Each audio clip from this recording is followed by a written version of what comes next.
She called my family undesirable. We're the new neighborhood leaders. When we moved into Willow Heights, we were excited. It was a fresh start. My wife and I had worked hard to afford that house, and our two kids were finally going to have a backyard to play in. But the welcome was not warm. Karen, the HOA vice president, introduced herself with a strained smile. "We're a tight-knit community," she said, glancing at our moving truck. "We try to keep things refined." A week later, we found out she'd sent a message in the neighborhood group chat. "I'm concerned about that new family on Birch Lane. Not exactly what we want around here. Undesirable, if you ask me." Someone forwarded it to me, and I felt like I'd been punched in the chest. We were the only black family on the block. The message exploded into controversy. Some neighbors were furious, others disturbingly silent. Karen denied it at first. "It was taken out of context," she claimed. "I meant they don't follow the HOA's aesthetic standards." But more messages surfaced.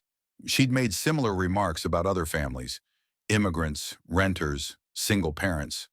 She wasn't just a bigot, she was systemic about it.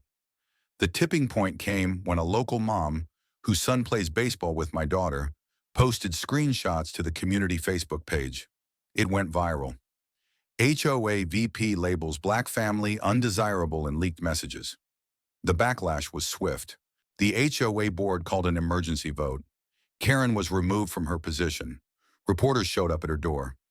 She disappeared from neighborhood events entirely, and then something unexpected happened. A few weeks later, neighbors knocked on our door, not with suspicion but support.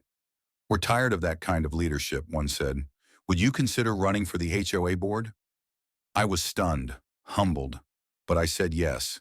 6 months later, I was elected president. My wife, secretary. Together, we rewrote policies to promote inclusion, hosted real community building events, and brought back trust. Karen? She showed up at the spring block party, alone, quiet. She approached me slowly. "I thought people like you were here to change things," she said. "Turns out, that's exactly what we needed." I nodded. Change isn't always a threat. Sometimes it's growth. She didn't speak again, but she stayed the whole event, sitting in the shade with neighbors she'd once ignored. And our family were no longer seen as new. We're the ones shaping what this place becomes.